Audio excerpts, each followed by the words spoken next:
It worked.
Morning, everyone. It's 8:30 and we are ready to begin. Good morning, Commissioners. I'd like to call the meeting to order for the Thursday, January 29th, 2026 Operations Committee meeting. Would you please call the roll, Ms. Bennett? Commissioner Moore, Present. Commissioner Cox, Commissioner Galladay, Commissioner Jackson Jennings, Present. Commissioner Beach, Here. Commissioner Simmons, Commissioner Johnson, Commissioner Gladney, Present. and you can proceed. Looking at item 3, are there any public comments? Ms. Bennett, you can report on any public comments that were received for the meeting. Yes, Chair, we received no public comments for today's meeting, and no one signed up to speak in person either. Okay, great. Thank you. The minutes have been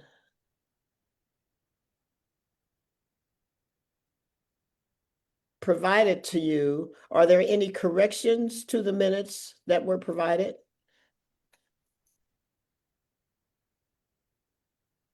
Hearing none, I will entertain a motion and second to approve the minutes So moved. of the October 16th meeting, excuse me. So moved. Thank you, Commissioner Beach. Is there a second? Second. Okay, thank you. All in favor? Aye. Any opposed? Any abstentions? The motion passes. Item 5, sole source authorization, purchase of high rail gear with bucket specialty vehicle. I will ask Tom Curran for comments. Thank you, Commissioner. This request is for a sole source authorization to purchase a Ford F-550 truck with high rail gear and a bucket assembly. A high rail gear and bucket truck is a specialized dual-purpose vehicle with both road tires and retractable rail wheels that allows it to travel on either roads or on railroad tracks.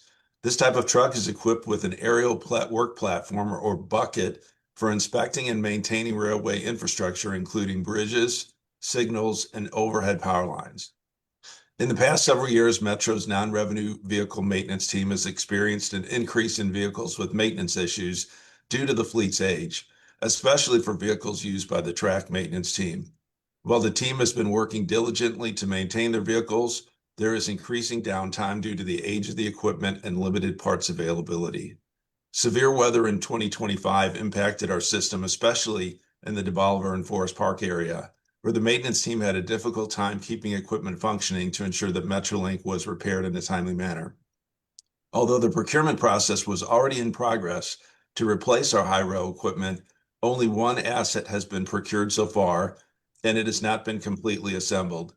This has caused the maintenance team to look for alternate vehicles such as rentals to make sure that the team has necessary equipment to perform their critical work.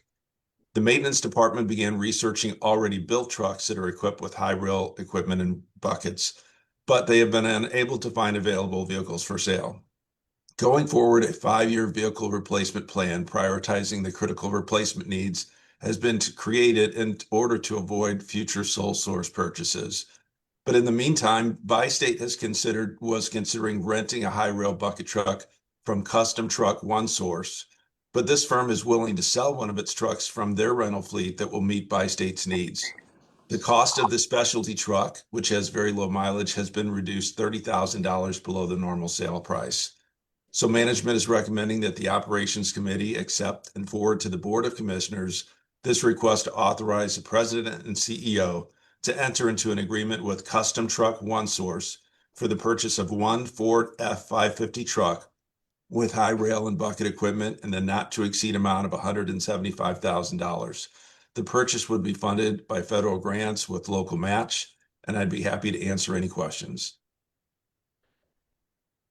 I have one question, if I may, Tom, and that is, does our existing maintenance staff have the capacity to maintain that vehicle since it is, a specialty vehicle? Well, we do have a maintenance shop that maintains the vehicles once we own them, and they have done that in the past. So they will continue to do that with the new truck. It's just that the age of a lot of our equipment is such that as it needs replacement parts, it's harder and harder to get those replacement parts. So by having a new truck, we do have the maintenance team in place, and we'll be able to get the materials that we would need to repair it ourselves. Great. Any other questions? Hearing none, I'll entertain a motion and second to approve the item as presented.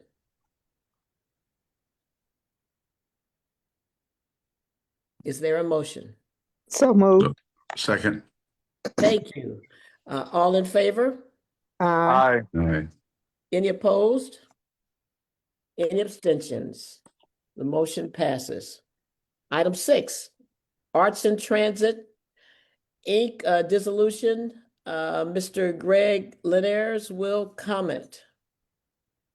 Thank you, Commissioner Moore and Commissioners. This item is presented for information with the caveat that if the board wants to send it forward for approval at the next meeting, that is certainly their option and their prerogative. This dates back to 1999 when the Arts and Transit support from this board began. There was specific resolutions and a number of occasions where support for Arts and Transit has been put on the agenda of this board. This specific nonprofit, which is a separate entity, Arts and Transit, Inc., is what we're talking about today. So more specifically, was formed back in 2011 for the purposes of receiving or raising funding from various external sources. There was also an Arts and Transit Advisory Council that was previously set up in Chapter 120, Arts and Transit and Board Policy. In 2023, this board dissolved the Arts and Transit Advisory Council because it had not been operational for a number of years. The Advisory Council had not been meeting or doing its work. And and also because there is no longer federal set-asides and construction projects for the Advisory Council to provide advice and counsel on. So at that time, the board kept the Arts and Transit program in existence within Metro, and that would continue to exist even after this dissolution of the board. We have an Arts and Transit program within Metro.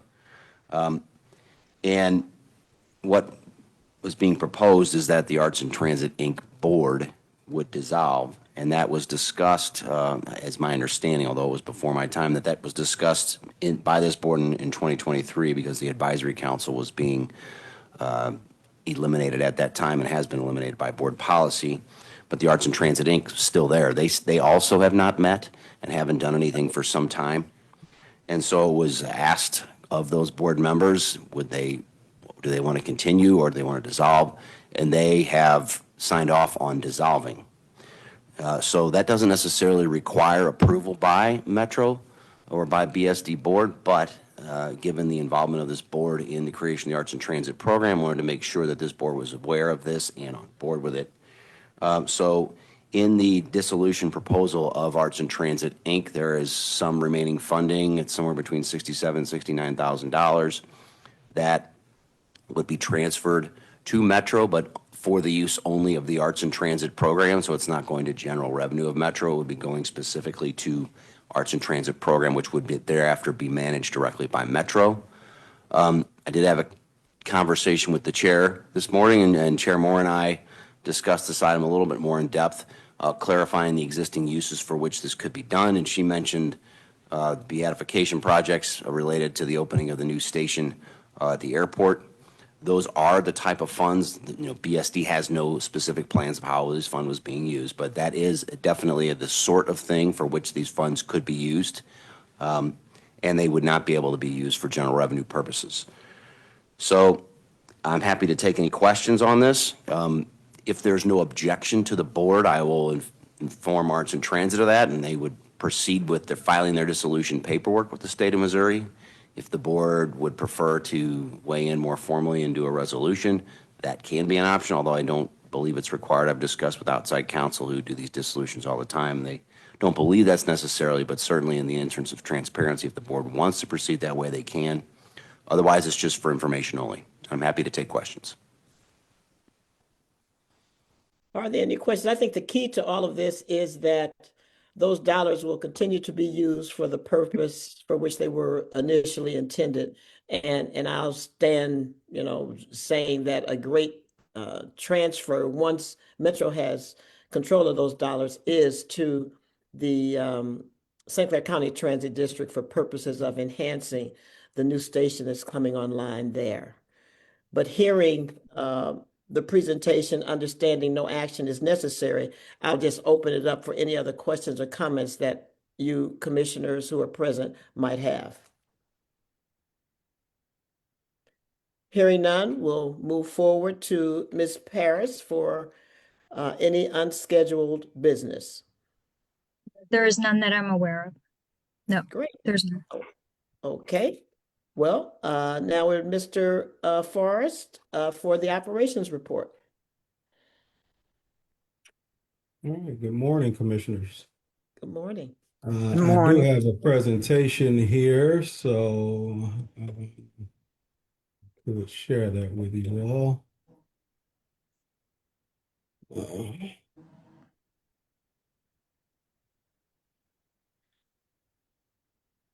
Okay.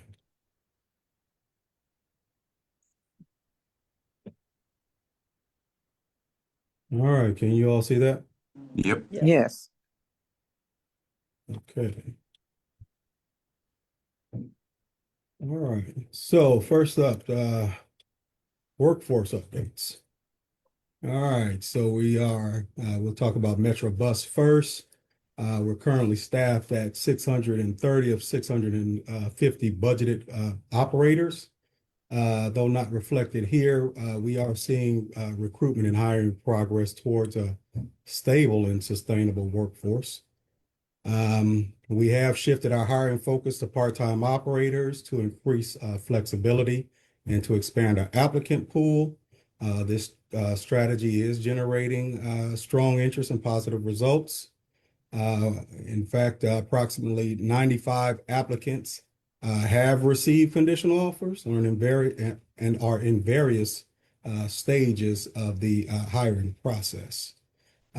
We also have an additional 25 students currently in operator training class. They started a couple of weeks ago.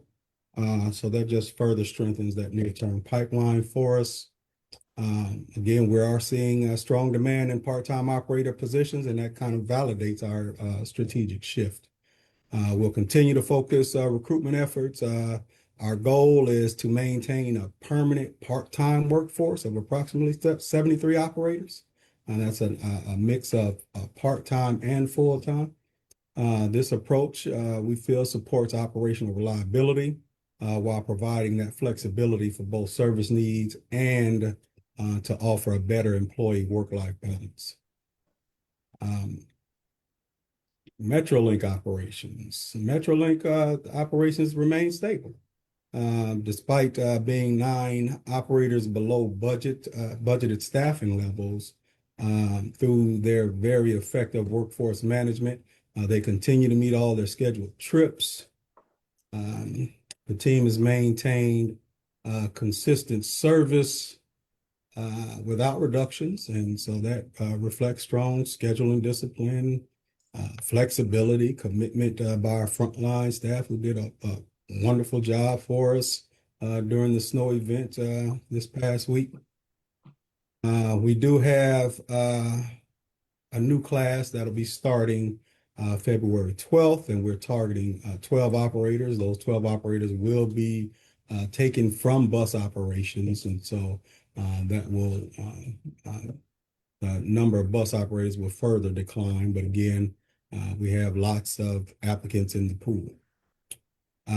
But once onboarded, this class will not only close the current staffing gap, but it also strengthen that operational resilience that we're seeing over there. All right. Next, Coloride. The operations that we're currently 11 over budget. But despite this overall staffing, it does remain insufficient to meet our current service demand. That demand has not only returned to pre-pandemic levels, but now it actually exceeds historical demand. So passenger trips have consistently trended above 40,000 trips per month, as will be shown in the presentation later on. Based on current demand levels, approximately 200 operators are needed to reliably meet that service expectations. And so our goal is to see sustained growth rather than temporary surges in hiring. Operating a hire for Coloride that continues actively in response to that demand. We currently have 8 operators in training with additional hiring plan. And finally, maintenance. We are currently down 57 mechanics across 4 different classifications. And this shortage continues to place strain on our fleet availability and maintenance capacity. Recruiting qualified maintenance mechanics, as you all know, it remains complex, industry-wide. It's an industry-wide challenge. But our solution is still a work in progress, but we are making meaningful progress. In fact, we have just recently received approval for 2 more apprenticeship programs, one being our paratransit, and that we're the first agency in the nation to have a paratransit apprenticeship program. So the team is doing a good job getting those apprenticeship programs developed and implementing those programs.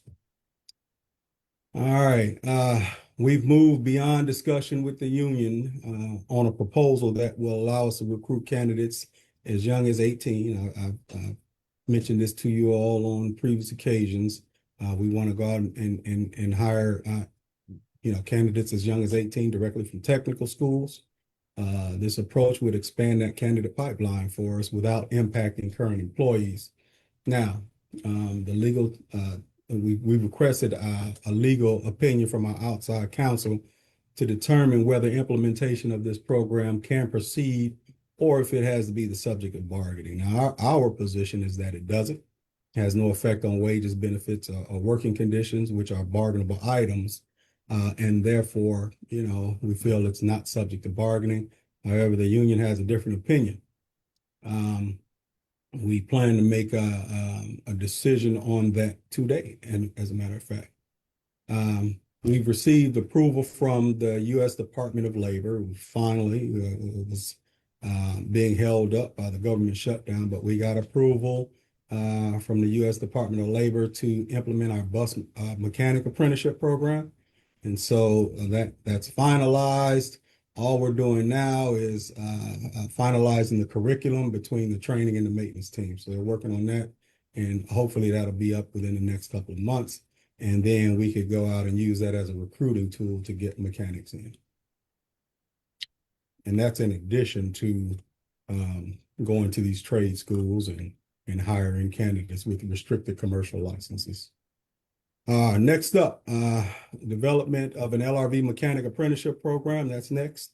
LRV mechanic staffing is currently at a critically low level, increasing the urgency to implement this program quickly. We're also going to be receiving 55 new light rail vehicles. Now, that's going to ease some of the pressure for maintenance, but we have to go through an entire commissioning process for those new vehicles. And so we're going to have a lot of staff dedicated to that. So we have to get our LRV mechanic staffing up to sufficient level. All right. Transit ridership, overall ridership is up compared to the same period last year. This growth reflects the continued recovery and increasing customer confidence in our services. We're up in all service categories, and that demonstrates a broad-based demand across the system. Growth is not isolated to one single mode or corridor. However, Colorado, continues to experience that very significant and sustained growth. That ridership is up more than 32%, and it represents the fastest growing segment of our system. This Colorado demand, it underscores the importance of aligning staff fleet and our operational resources with current and changing travel patterns. So we are working on evaluating a different service model for our Colorado service that we think will be effective. That includes establishing zones, that includes establishing satellite locations at our Brentwood and North County Transit locations, North County Transit Center location. Now, North County Transit, our counties, our Colorado service, 66% of that service is in the county, and 71% of that county service is in North County. So we really think that having a satellite location at North County Transit Center is really going to improve that. Okay, and here is a graph of what that looks like. As you can see, those Colorado trips have more than doubled. They've increased from approximately 20,000 to 40,000 trips, over 40,000 trips per month, actually. And despite that rapid increase, as you can see, trip denials have remained at zero. So all eligible and requested trips have been successfully accommodated. And maintaining that zero denial while managing this level of growth, it reflects, the strong planning, scheduling, and also that frontline execution that the team is doing. They continue to demonstrate this high level of commitment to our ADA customers and also to FTA compliance. Okay.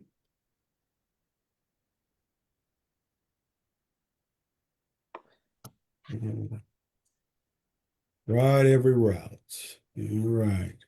So our Ride Every Route campaign, again, has been extremely successful. Our leadership team, we've been out there riding during mornings and evening peak periods on a weekly basis, and we have fewer than 10 routes remaining. This initiative continues to provide direct firsthand insight into both customer and operator experience and working conditions. And it also allows us as leaders to observe those service conditions in real time rather than, relying solely on reports and data and secondhand information. We've received significant feedback. We've collected that from both our customers and operators. Common themes are emerging across routes and times of day. So what we've done is we put together an internal working group to focus on key feedback themes. These groups have developed specific actionable items to address the most frequent concerns, which include, people are saying they want more service, they want fewer missed trips, increased security presence, and additional transit center and bus stop amenities. So progress and outcomes from this initiative. It's being shared with employees through our quarterly town halls, which began last week. This ensures for us transparency, and it closes the feedback loop, and it also reinforces that employees and customer input is driving our action. All right, we have a service change coming up March 16th. That service change incorporates extensive feedback from both our riders and our operators. This ensures service adjustments are grounded in real-world experience and operational insight. The scope of those improvements include 26 Missouri Metro bus routes, and they'll have schedule adjustments. Those changes will be adding runtime to improve on-time performance, adjusting start and end times to better align those with the times our customers are using our service, and also updating our weekend span of service. These adjustments are intended to reduce missed trips, improve schedule adherence, and again, better align service with customer demand. Now, prior to implementation of any of our service changes, we execute a very robust multi-channel communication plan to ensure customers are informed and prepared. Those efforts include placing signage on buses and trains, website updates with priority red service change alert banners, push notifications through our transit app, news releases, social media output, in-person engagement at community locations. So what this means for our customers is clearly a clear early communication minimizes confusion and helps them plan their trips with confidence. Okay, and finally, organizing for success. Just want to give you all a brief update on how that's going. We did discuss this earlier on in my tenure. So I just wanted the strategic rationale for that was, as we advance our long-term goals of improving customer experience, driving operational excellence, and modernizing service delivery, it was critical that our organizational structure supported these priorities. And so the Organizing for Success initiative was designed to better align our leadership, accountability, and decision-making with frontline operations. This reorganization, it represented a deliberate move towards a more agile, integrated, cost-effective, and performance-focused business model. Leadership and decision-making are now positioned closer to where the service is delivered. Managers are assigned directly to facility garages. They work closely with bus leadership and the frontline workforce to do 4 things: strengthen operational oversight and accountability, increase a leadership presence and visibility in the field, provide more consistent support to operators and customers, and improve service delivery and operational responsiveness. Those are the expectations that have been set. And so they're being trained to deliver on those expectations as we speak. Layers within the management structure were reduced by eliminating unnecessary positions. This simplification supports faster decision-making and clearer accountability. So all impacted employees were informed of these changes and given the option to continue under the new operation structure. Almost all of them elected to remain with the organization. Some elected to retire. Now, training for employees transitioning to new management roles is currently underway. The full organizational transition is scheduled for February 16th, so we're almost there. Okay, and we have a couple of job fairs coming up. So if you all would help us get the word out, we'd appreciate that. February 6th at the Met Center Job Fair and February 20th at the Department of Veterans Affairs. And that concludes my presentation. I'll take questions if you have them. Thank you very much. Are there any questions or comments from Mr. Forrest? It was a great presentation. Thank you. Hearing none, I guess I'll just offer continued success because you're making some inroads, so we appreciate that. Thank you, Commissioner. I appreciate it. Ms. Parrish, do you have a report? So I would just like to say, in the recent storm, our teams, they are beyond professional. We've gotten lots of comments about the work they do. They always show up. They do a great job. It doesn't matter if it's floods, ice, snow. They are real professionals that get it done. Their heart's in it, and they are just amazing. We even heard feedback from the mayor from the city of St. Louis, just giving appreciation at their work during this recent storm. So I know if Talby was here, he would be saying this and much more. And so I just want to say thank you from all of the team, for those folks out there working hard during this recent storm. Thank you. That's great. Thank you. And they kept things going in spite of a lot of adversity. So kudos to all of them. And again, Mr. Forrest, that's under your leadership. So kudos to you as well. Ms. Bennett, would you give us a summary of upcoming board and committee meeting dates, please? Yes, the next Board of Commissioners meeting will be held on Thursday, February 26th. The next Safety and Security Committee meeting will be held on March 5th. And the next Operations Committee, as well as Audit, Finance, and Administration Committee meetings will be held on Thursday, March 26th, with all of the meetings beginning at 8:30 a.m. Great, thank you very much. I do not believe we have need for executive session, but Ms. Paris, would you confirm that or tell me otherwise? I thought we were just for approval of the minutes. Greg, am I wrong on that? But we don't have can to enter approve them. executive session. to Oh, approve I'm sorry. action. That's I'm right. s- We don't have to meet in the exec to approve those. Okay, so should we just secure a motion and second to approve those meetings at this time? Yes.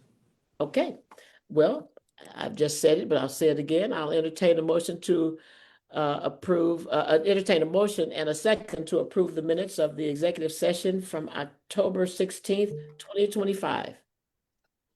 So moved. Okay. Is there a second? Second. Okay, all in favor? Aye. Any Actually, abstention? I'm sorry. This one needs a roll call vote. Oh, it is, okay, I'm sorry. Roll call, please. No problem. Commissioner Galladay, Yes. Commissioner Jackson Jennings, Yes. Commissioner Gladney, Yes. Commissioner Beach, Yes. and Commissioner Moore. Yes, The motion passed. great. Okay, is there any other business that we should address? Hearing none, we'll entertain a motion to adjourn. So moved. Is there a second? Second. All in favor? Aye. The meeting is adjourned. Those of us who can, would you stay on? Audit. Oops. Audit is next, Ms. Jackson Jennings. I might have to depart for another meeting, so that's why I'll be checking out. Otherwise, I'll be staying on. Thank you. Thank you.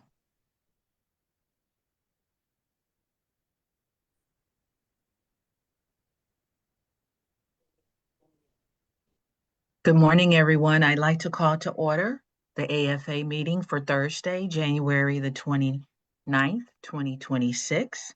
Ms. Bennett, will you please take the roll? Commissioner Jackson Jennings, Present. Commissioner Beach, Here. Commissioner Gladney, Present. Commissioner Moore, Present? Commissioner Galladay, Here. Commissioner Simmons, Commissioner Johnson, Commissioner Cox. You can proceed. Thank you. Ms. Bennett, can you report on any public comments that were received for this meeting? There were no public comments submitted for today's meeting. Thank you, Ms. Bennett. The minutes have been provided to the committee for review. Are there any corrections to the minutes? Hearing none. I'm sorry. Okay, hearing none, I will entertain a motion and a second to approve the minutes. So moved? Second. Thank you. All of those in favor, say aye. Aye. Any opposed? Any abstentions? The motion passed. Item number 5, government consulting contracts, March 2026 through February 2028. I will ask Greg Laniers to report, please. Thank you, Madam Chair. In lieu of Talby presenting this item, I will attempt to present and answer any questions you might have. So you can see on the materials that we engage with 4 different groups for our government consulting efforts in order to touch all the different bases that BSD needs to touch. Those include the Riverboat Freightway, both Missouri and Illinois, and of course, Washington. So in order to do that, we've engaged with Jerry Costello Group, Brown and Associates, EMS Midwest, DBA Capstone, and HBS Strategies. Each one of those 4 touches a different one of those needs. Jerry Costello, of course, with a long and extensive history in D.C., in addition to a background in Illinois. Brown and Associates with U.S. Congress, also providing some help on Missouri side. EMS Midwest, Capstone, primarily focused on Illinois legislature and Illinois matters. And HBS Strategies, which is really targeted at the Green Line and the BRT effort. So as you can see, they all do different things. Some of these contracts came due in December, some were going to be due in May, and some were due in March. And Talby's thought was, in the interest of consistency, transparency, and just so you can see the whole picture at one time, that we would unite all these approval cycles to one cycle. And that's why we're presenting this for March 26th to February 28th. Put every single government contract we have on a 2-year cycle with 6-month reporting back to you all periodically throughout the length of these contracts so that you can get updates on how each of these entities is performing. Attached in your materials, you can see the actual contracts and the records and performance of all the different items that the various contractors are working on.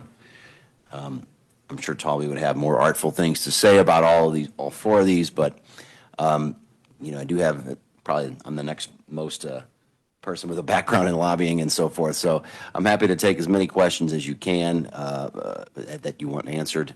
But the general idea is just to put these on a consistent cycle and present them all at once so you can get a whole picture of our government relations structure at one time for your review and approval. Thank you, and I'll take any questions. Thank you. Do we have any questions? Okay. Hearing none, I will entertain a motion and a second to approve this item as presented. So moved. May I get a second, please? Second. Thank you. All those in favor? Aye. Aye. Aye. Any opposed? Any abstentions? The motion passed. Item number 6, contract award, temporary help services. I will ask Tom Curran for comments, please. Thank you. This item is a request for approval to enter into a contract with 12 staffing firms for the provision of temporary help on an as-needed basis in various job classifications throughout the agency. In March 2025, Bi-State issued a request for proposals to firms to provide temporary staffing on an as-needed basis for services including finance, payroll, IT, marketing, communications, talent management, benefits, engineering, procurement, risk management, safety, customer service, and administration. 40 firms submitted sealed proposals, which were evaluated by Bi-State's talent management department. Evaluation requirements included a minimum of 5 years' experience in providing temporary staffing, positive success rates in temporary employee placements, industry experience in the areas described in the RFP, responsive communication, the ability to approve temporary employees within 5 business days, flexibility and scalability to provide up to 10 temporary employees on various assignments simultaneously. As a result of the consensus scoring, which included both technical and cost scores, 12 firms were recommended for the provision of temporary staffing during the next 5 years. Those firms are listed in your briefing paper, and they are Abacus Service Corporation, ProLim Global Corporation, KBS, Beacon Hill Staffing Group, Roth Staffing, Ubertal Inc., Cynet Systems, Enterprise Solutions, Vastech, Dataman USA, BuzzClan LLC, and Dexian. The previous temporary staffing contracts for the past 5 years were for 3 base years plus 2 option years, and 10 firms were selected in 2020 for a not-to-exceed total of $1.9 million.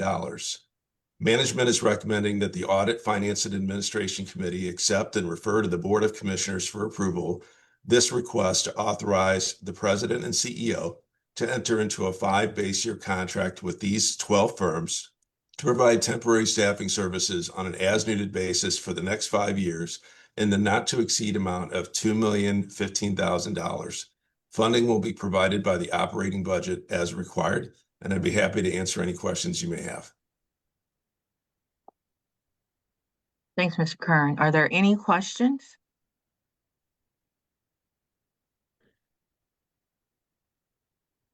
Hearing none, I will entertain a motion and a second to approve the item as presented. So moved. Second. Thank you. All of those in favor? Aye. Aye. Any opposed? Any abstentions? The motion passed. Item number 7, FY 2027 budget. I will ask Tammy Paris for comments, please. Good morning. Thank you. I'm hoping that you can see the presentation now. So I'm sorry. Yes, it's there. It's there. Okay, thank you. And I'm just trying, I don't know, having a little bit of trouble here. I apologize. Here we go. I got it. So thank you for your patience and thank you for your time this morning. I want to start out talking about our budget process because I did have some questions about that. And I just want to kind of review that a little bit because it is important to discuss. So as you guys know, our budget runs from July 1st through June 30th. A few years ago, we decided to move the timing of the process that we bring to the budget to the board up.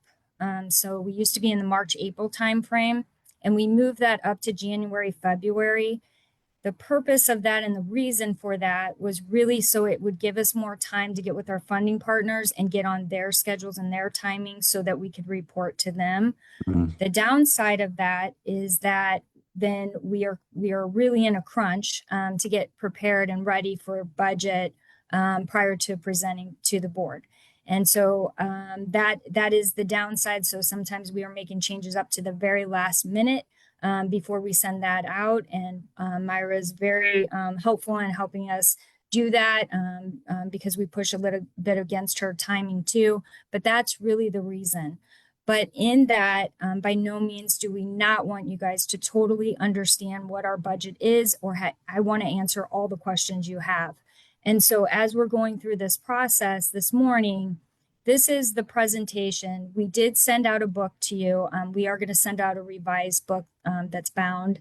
We will send a draft copy of that because it's not final until this board approves it. So we're going to get that out to you.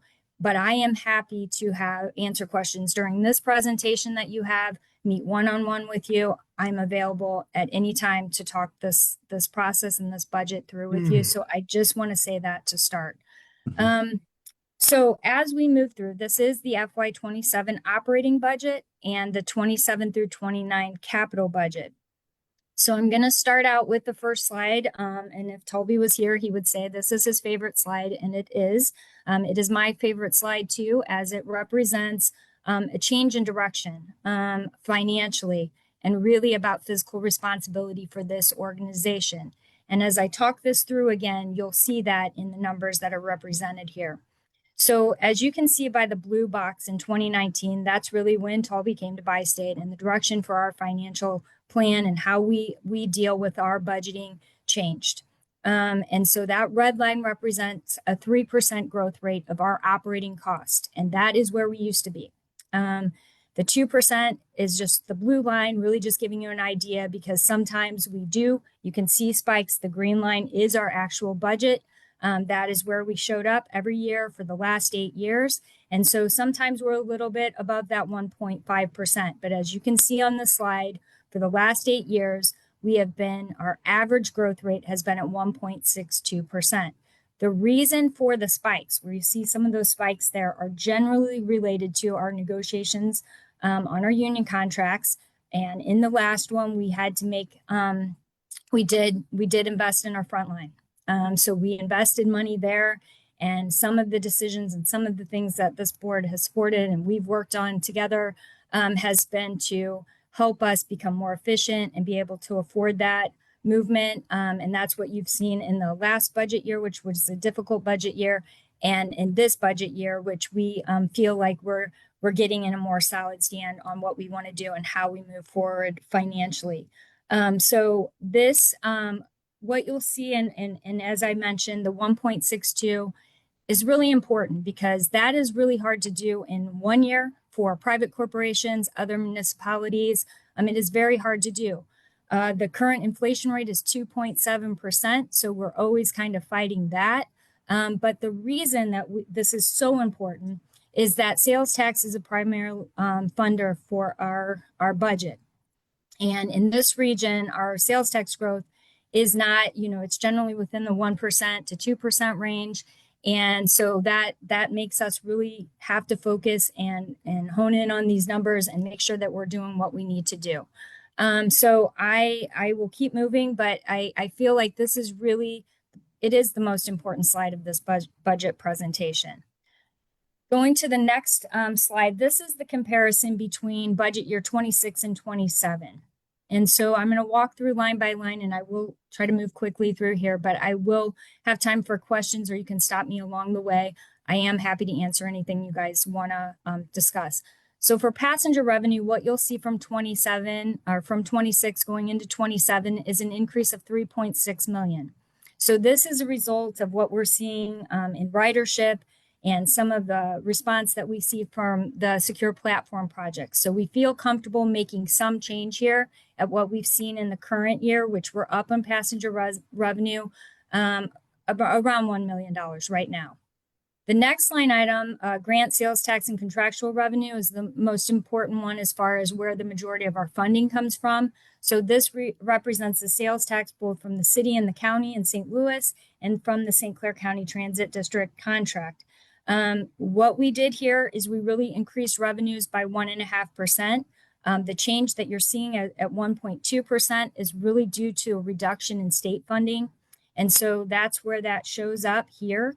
The next line item, interest income, we have left that kind of steady.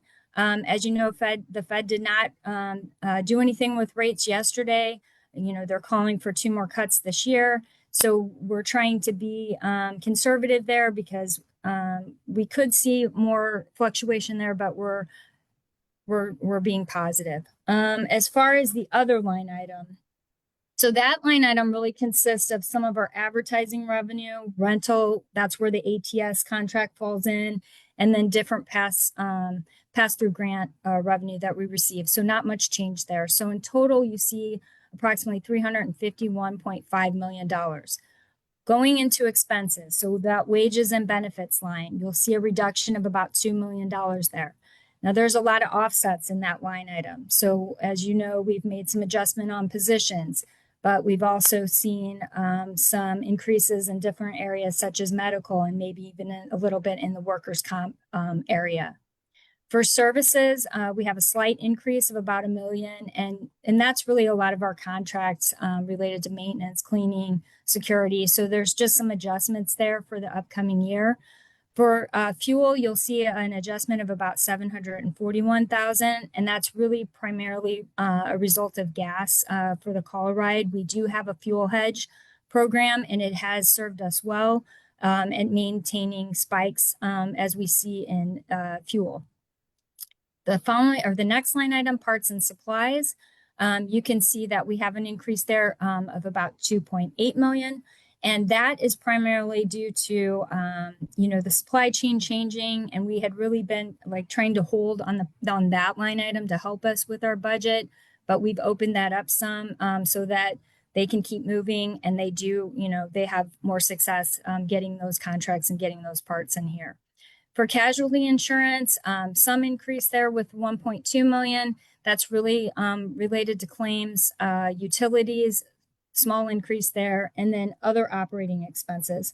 So other operating expenses, again, $1 million increase. It's related to taxes, dues and subscriptions, travel, meetings, and primarily what this represents is training. So we had cut last year in training, and we're trying to put some of that money back into the budget. So that leaves us with about $339 million in operating expenses. Then below the line on interest expense, the reduction is really due to our, amortization schedule for our debt, other non-operating expenses. That is really focused on pass-through grants and our work shelters that we provide funding to. So overall, we have a deficit of 1.5 million. And that is, there are some items within here that are really accounting related adjustments, and that's primarily due to the self-insurance. So we do have funding for that.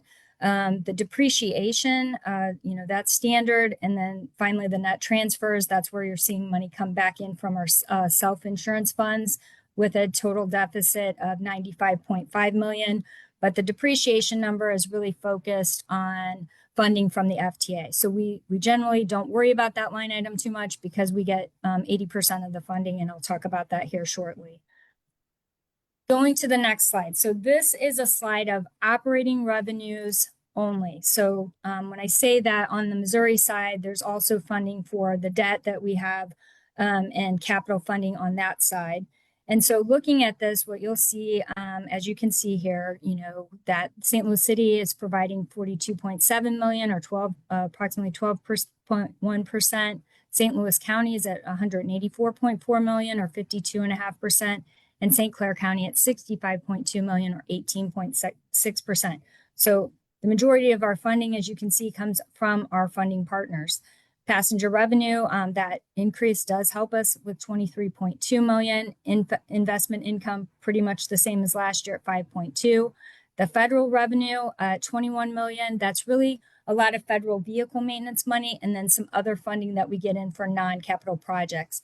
And then lastly, the other miscellaneous of 9.9 million or 2.8% is primarily related to state funding, some state funding that we get. And again, that advertising, rental, ATS, pass through all falls into that line. So that's it for the operating budget. And like I said, I will continue to say I am happy to answer questions. Moving into the transit capital funds. So our 3-year capital program, this year presentation is 934.9 million. As you can see here, about 18% of it is covered by local funding, which means our funding partners. The other 80% federal funding, and that other represents sometimes it's money that we get in from the state, or it could be private funding that we have received for projects such as the Secure Platform project. The next slide just really breaks out the different sources of those federal funds, so the different types of grants that we get. Most of the funding comes in from our formula fund grants, and that is a calculation that the FTA does related to our region, giving us that funding. The discretionary funding, that's just additional grants that we're applying for. And then the state of good repair funding is the other big player here. Looking at local sources, you can see, again, it's just a breakout of the portions that are coming from St. Clair County versus the sales tax operating budget. So that is the other side of that vehicle maintenance, the 16 million that I discussed. That's the other side of it that we put in for the capital projects, and then other funds of 1.1 million. This slide here is really a breakdown, and I like this presentation because it does give you the visual view of the different places where we're using these funds, the different types of projects that we're using them on. But this next slide is really where we see a better breakdown of those funds. And I just want to give some examples of every line item. So when we talk about miscellaneous Metrolink alignment projects, I just looked on, on the chart of what we did, what are we supporting, and just wanted to give you a few examples as we go through. So some examples of that would be signal system rehab, radio communication type projects. For vehicle equipment, it'd be like HVAC, door replacement on the current LRVs. Metrolink station projects would be platform repairs, elevator repairs, things of that sort. The Metrolink structure projects would be tunnel waterproofing, and then other types of, just rehabs that we're doing. IT and software projects. So, these would be similar to like the call ride software updates we did, SCADA, bus stop and parking lots, that's explanatory, but it's just different locations that we're making. That we are doing projects at. Rail facilities, we have roof replacements, waterproofing. Bus facilities, we have things like the metal shop expansion. Transit facility projects, we have, restroom rehabs, different things of that nature. Buses, vans, and other non-revenue vehicles. You can see a lot of that there. And a little further down, we have the LRV purchases. So you can see that's a big dollar amount. Preventative maintenance, that's the other side of the federal $16 million that we get. That's the local match on that. Then there's the secure platform and fare collection project. So, one of the big things left on there is really, the bus fare boxes. And then finally, support equipment would be things like emergency generators, bus lifts, and that nature. So that gets us to the $934.9 million. I have a question. Yes. If you go back, Oops, sorry. that is through 29, not to 29. Yes, it is. So these 3 yes, years. 3 years. Okay, thank you. So tourism innovation, moving into the Gateway Arch. So here you'll see that in total, they have a slight decrease this year, and that's really due to the NPS reducing some summer schedule. So primarily, we work and we worked, we have a contract with an NPS, but they're very involved in this budget process. So they determine a lot of these items that I'm showing you here, but it's important that I feel like it's important that you know what that budget is. So that's the reason for the decrease on the revenue side there. Expenses kind of somewhat matching there, getting us to a net income of about 1.8 million. And then now that once we get through this board's approval, we then work to get through the National Park Service, even though they're working through it with us as we go. The next enterprise, the riverboats, as you can see here, we have total revenue of about 4.8 million, up 3.7. I think we're being conservative in this year, but we want to do that and really focus on growth as we move through the future years. You can see expense at 4.6 with a net income of 115,000. That depreciation line item, yes, that is something that they have to fund themselves. But as we move into the capital budget projects, you can see in this next slide that they are taking money from their revenue each year, putting aside to manage the projects that they have coming up. And so that you see the three, out in the further year, you see the dry dock, the facility improvements, and the ramp replacement. Next is the St. Louis Downtown Airport. Total revenue there is the $2.5 million, just slightly up from last year. Along with that is the expense of the 2.3, so a total net income of $271.9 $1,000. And what we'll say here is also that depreciation line item is generally funded by others, state and local, as you can see on the capital budget slide, and also federal grants that they get. So this is a great breakdown of their different projects and consists of the ones over the next 3 years for them. Going into Freightway, you can see that we have funding of about 400,000. We have expenses of about 600,000, and that deficit is funded by our executive services enterprise, and we come to you to discuss that deficit every year as we do as part of our financial reporting process. And then finally, we'll talk about executive services and the internal service funds. So here the revenue is representative of administrative administrative fees that we get on transit. So you can see that the transit side is up about 440,000. The arch is down, and that's really due to the reduced hours in the summer. The airport is slightly down. Riverboats, we added an administrative fee for them as we feel like they have really, over the last couple of years, they've done very well in managing their financials. And so we are beginning to make that part of the process with them also.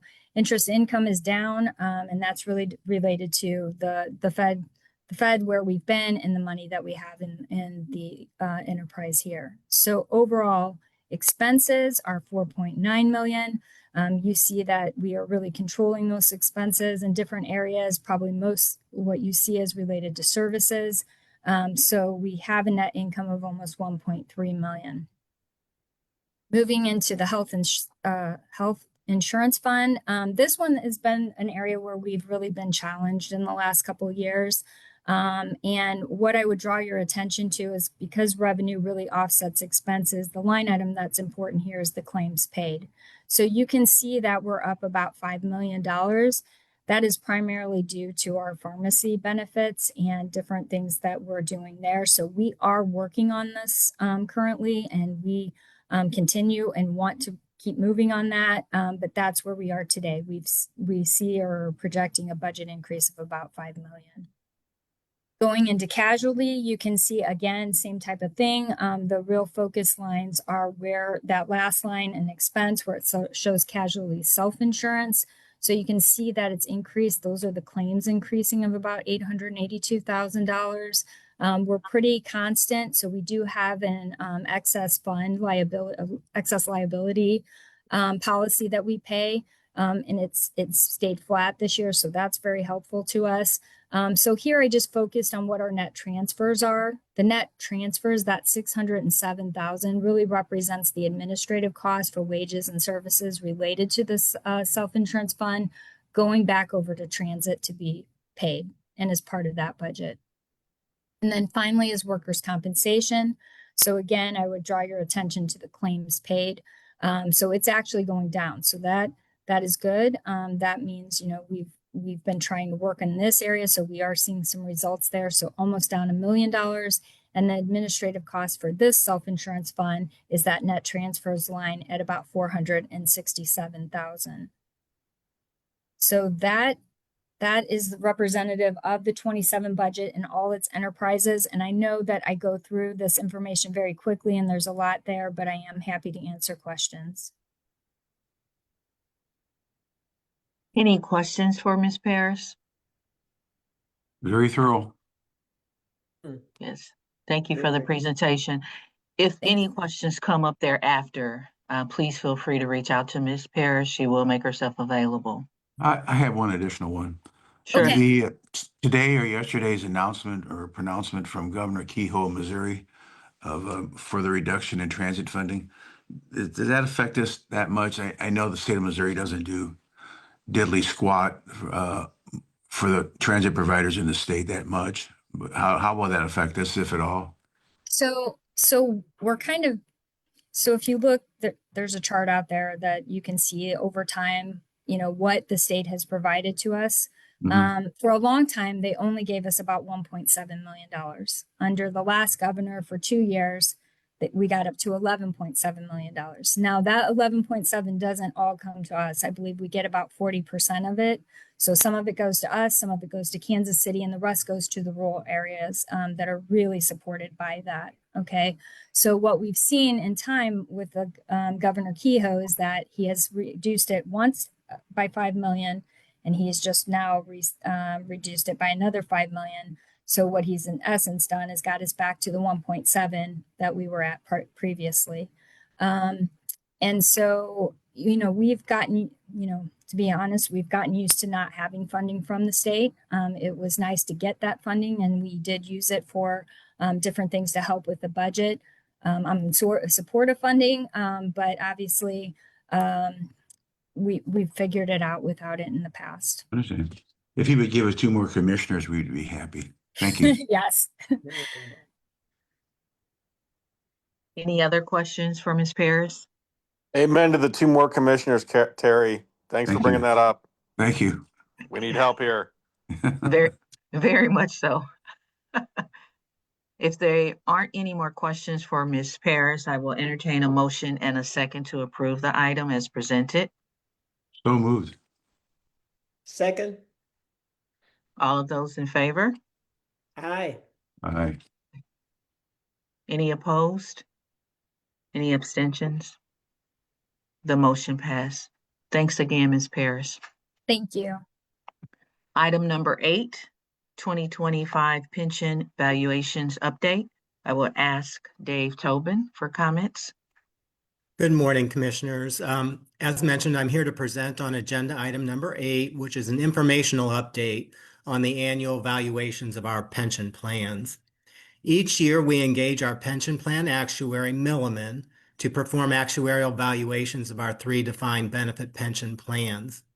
These valuations were presented to the salaried IBEW and ATU pension plan committees at their November 2025 round of quarterly meetings to evaluate each plan's funded status, review the unfunded liabilities, and determine required annual contributions. I am actually very pleased to report that all 3 pension plans experienced improvements in their funded ratios during the most recent valuation period. The salaried plan's funded ratio increased from 91.8% to 96.1% and reports an unfunded liability of roughly $4.3 million for the plan year that ended May 31st of 2025. The IBEW plan's funded ratio also increased. It went from 89.9% to 91.6%, with an unfunded liability of roughly $736,000 for the plan year ended March 31st, 2025. And then finally, the ATU plan's funded ratio did also increase from 79.5% to 85.2% and reports an unfunded liability of roughly $31.75 million for the plan year that ended also on March 31st of 2025. This concludes my report. I'd be happy to address any questions that you may have. Thanks, Mr. Tobin. Are there any questions? As stated, this was for information only. Items number 9 through 11, Internal Audit Department Follow-up Summary, Second Quarter, FY 2026. Internal Audit Department Status Report, Second Quarter, FY 2026. Internal Audit Department State Safety Oversight Status Report, Fourth Quarter, CY 2025. These items are being presented as information only, and I will ask Crystal Messner for comments. Good morning, Commissioners. Agenda item number 9 provides an update for the second quarterly follow-ups. As reflected in the charts provided, 47% have been closed and 53% remain open. There are currently no overdue internal audit follow-ups at this time. Internal audit will continue to work with management to address the remaining open corrective action plans. And for agenda item number 10, this is internal audit status report for the second quarter. The IT penetration testing and NIST risk assessment projects are now complete. There are 3 audits anticipating closure, and the agency card project is in the planning phase. Internal audit continues to collaborate closely with various departments on special projects and some organizational changes. In addition, internal audit will continue partnering on initiatives and risk discussions. For agenda item number 11, gives the details of the fourth quarter of calendar year 2025 state safety oversight activities. The planned activities listed for the 2025 safety and security management audits for both Metro and Loop Trolley were completed. Open corrective action plans are now all in an acceptable status, and internal audit would like to extend a big thank you to Metro Bus Management for their continued collaboration on the open corrective action plans that they have in place. These agenda items are presented for informational purposes, and I would be happy to answer any questions that you may have. Any questions for Ms. Messner? Hearing none. Thank you, Ms. Messner. Items number 12 and 13, financial statements, treasury's report. These items are being presented as information only, and I will ask Tammy Paris for comments. Thank you. The financial update for September 30th, starting with executive services. So we ended the first quarter with income of 1.5 million, so 400,000 more than budget. This is really due to increased transit fees. For the Gateway Arch, we ended the first quarter at 1.2 million, 200 more than budget. This is really due to the timing of controlling costs for services, materials, and supplies and other management fees. Looking at riverfront attractions, we ended the quarter at 512,000 after depreciation. And this team's really focused on the revenue income of both vessels in FY 2026. The downtown airport, so we had income before depreciation of 42,000. Revenues down about 86.1 thousand, and expenses are under about 44.6 thousand. This is really mostly due to timing.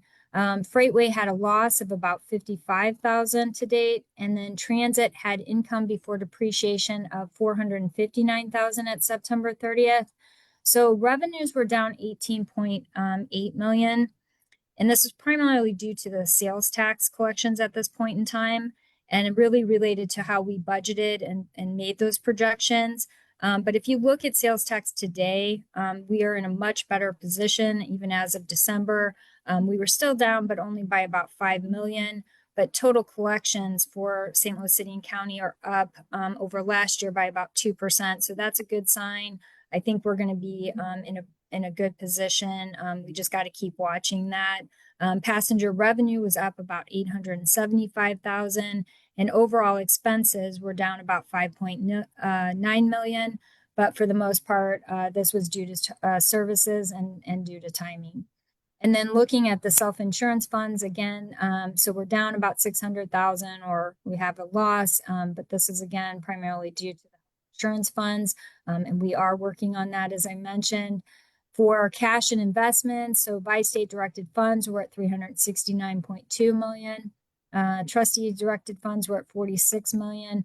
Both were earning about 4.1% for that quarter. The fuel hedge had realized loss of about 29.2 thousand.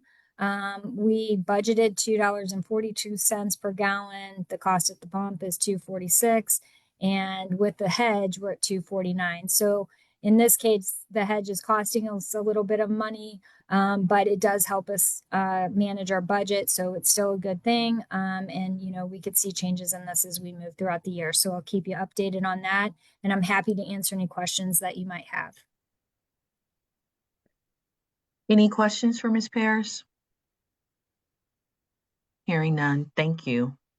Item number 14, Treasurer Safekeeping Report. This item is being presented as information only, and I will ask Ms. Messner again for comments. Thank you.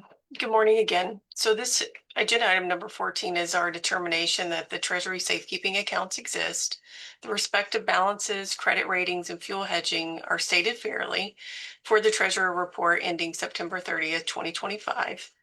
The collateral posted by PNC Bank in conjunction with FDIC insurance meets the collateralization expectations. Again, this is just for informational purposes, and I'd be happy to answer any questions you may have. Any questions for Ms. Messner? Hearing none, thank you. Item number 15, Procurement Report. This item is being presented as information only, and I will ask Mr. Curran for comments. Thank you. The procurement report for the second quarter of fiscal year 2026 begins on page 369 of your committee packet, and it has 4 components. The first is the non-competitive procurement trend for the second quarter.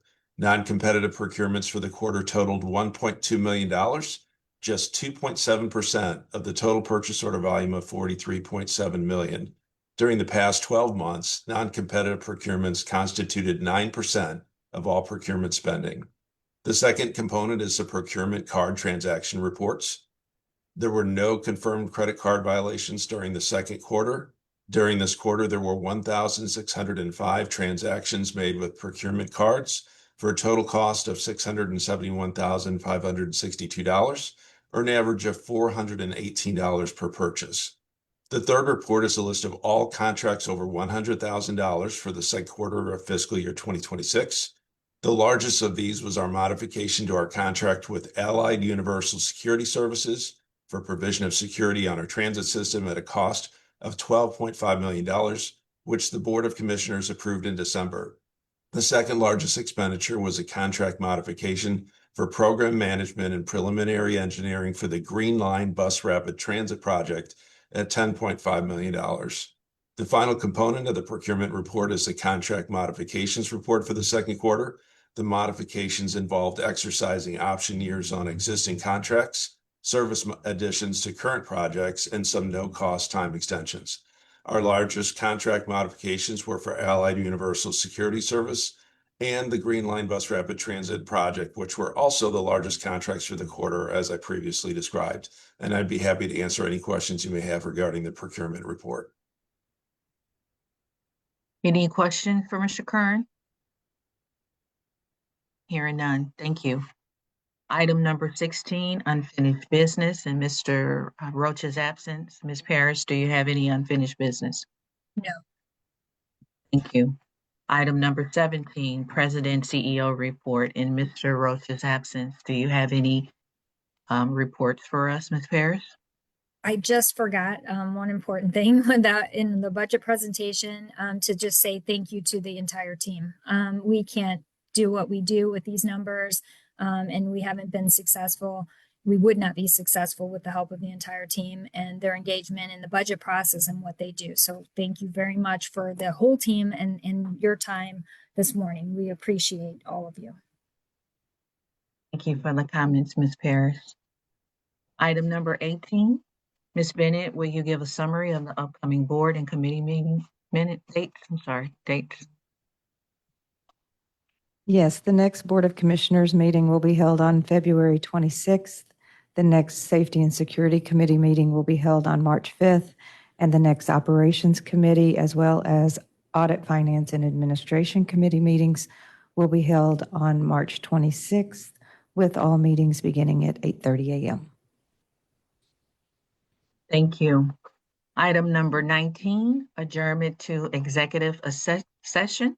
I need a motion and a second for this committee to go into executive session for the purpose of discussing legal, confidential, or privileged matters as permitted under Bi-State Development Board Policy, Chapter 10, Section 10.080, D1, Legal, and D10, Auditors. So moved. Second. Thank you. Ms. Bennett, will you poll the committee? Commissioner Beach, Yes. Commissioner Galladay, Yes. Commissioner Moore, Yes. Commissioner Gladney, Yes. Commissioner Jackson Jennings. Yes. The motion passed.